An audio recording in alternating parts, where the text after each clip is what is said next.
Jangan salah buat pilihan, itu tegas Ketua Polis Negara Tan Sri Ismail Omar berhubung demonstrasi haram yang dilihat cuba menggugat keamanan. Rakyat dinasihat supaya jangan membuat pilihan yang boleh menimbulkan masalah. Menurut Tan Sri Ismail, demonstrasi haram itu boleh mengundang ketegangan dan menjejaskan ketenteraman awam. Saya memantau keadaan ini dan saya lihat belakang ini pun dah banyak report dah buat, beratus-ratus report dah buat terhadap yang tidak menyokong kepada perhimpunan ini. Sebagai rakyat Malaysia yang bertanggungjawab, janganlah kita buat pilihan yang boleh menyebabkan ketegangan negara kita tergugat. Tan Sri Ismail ditemui pada Majlis Pelancaran City Survival Workshop Series di Ibu Negara. Sementara itu, warga kota menyuarakan perasaan cemas dan bimbang mereka andai demonstrasi haram diadakan. Kesan dia macam peniaga-peniaga rugi. Banyaklah benda-benda yang boleh dia rugi. Tak ada faedah. Budak-budak muda dia heret sekali pun rugi masa depan dia. Bimbang bang, mengganggu ketenteraman kita lah. Kita nak buat bisnes pun susah, nak keluar pun susah. Benda-benda ni memang tak betul lah. Kalau ada cara tu banyak ada cara baik. Biar betul buat cara baik, bukan cara macam ni. Ini sepatutnya tak elok lah diorang buat, dan kita pun jangan masuk campur lah dengan urusan tu kan. Boleh elakkan lah.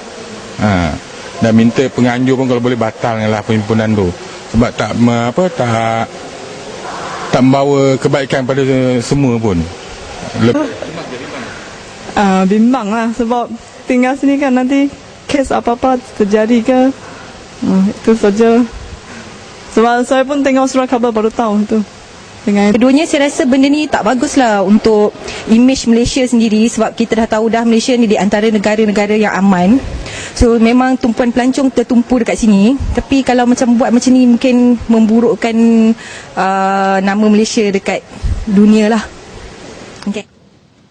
Demonstrasi haram jelas mengancam keselamatan negara. Justru tindakan peguam yang mahu membela dan menyokong mereka yang terbabit dalam demonstrasi itu dipersoal. Menurut pensyarah undang-undang di Fakulti Undang-Undang UKM, Profesor Madya Dr. Faridah Jalil, seorang peguam yang bertanggungjawab tidak sepatutnya mendorong orang ramai menyertai demonstrasi haram. Sebaliknya menasihati mereka agar membatalkan hasrat berkenaan. Kita agak sangsi tentang apa yang ingin dipertahankan oleh peguam itu. Adakah mereka itu ingin mempertahankan hak, hak untuk berhimpun itu tadi, dan juga hak untuk mereka ingin melahirkan ketidakpuasan hati. Katanya tindakan peguam itu bukan sahaja bertentangan, malah memberi ruang kepada pihak yang ingin memporak-perandakan negara. Jika anda berhadapan dengan tangkapan ataupun pendakwaan apabila anda akan menyertai perhimpunan yang akan diadakan, so seolah-olah menggambarkan mereka ini menggalakkan kepada orang ramai untuk melakukan satu kesalahan. Beliau menasihati peguam terbabit agar mengkaji semula khidmat perundangan yang ingin ditawarkan kepada pihak yang tak sepatutnya. Ini bagi mengelakkan imej dan kredibiliti badan peguam tercalar. Dalam masa yang sama, hasrat beberapa pihak untuk mengadakan perarakan menentang demonstrasi haram dianggap tidak sesuai. Dalam sidang media di Ibu Negara, Timbalan Perdana Menteri Tan Sri Muhyiddin Yassin berkata, segala bentuk perarakan dan demonstrasi buat masa ini akan diklasifikasi sebagai demonstrasi haram dan tindakan boleh dikenakan.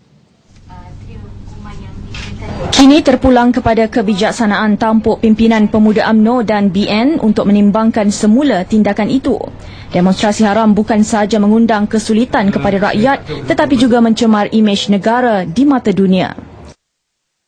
Tapi kita melihat ini sebagai suatu perbuatan yang mungkin ataupun yang pastinya akan mencetuskan keadaan-keadaan yang tidak membantu negara, yang tidak akan memberikan apa-apa faedah kepada negara, yang boleh akan merosakkan imej negara di peringkat antarabangsa dalam konteks waktu mana kita sekarang ni sedang berjuang, berusaha bersungguh-sungguh bangunkan negara. Katanya terdapat banyak saluran rasmi yang boleh digunakan untuk menyuarakan ketidakpuasan terhadap sesuatu. Selain tidak memberikan manfaat kepada negara, ia turut bermotifkan politik dan mempunyai agenda tersembunyi. Tambah Tan Sri Muhyiddin lagi, sememangnya ada pihak yang tidak berpuas hati dengan kemajuan dan keamanan yang berjaya diwujudkan oleh kerajaan, lantas mahu memporak-porandakan negara.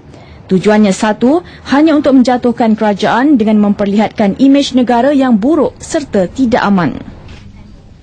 Demonstrasi haram juga dilihat akan memberi kesan kepada kenaikan harga barang. Persekitaran yang terjejas dan jangkaan kacau bilau pasti mendorong penutupan banyak premis perniagaan sekaligus menyediakan ruang segelintir peniaga menaikkan harga barangan sewenang-wenangnya.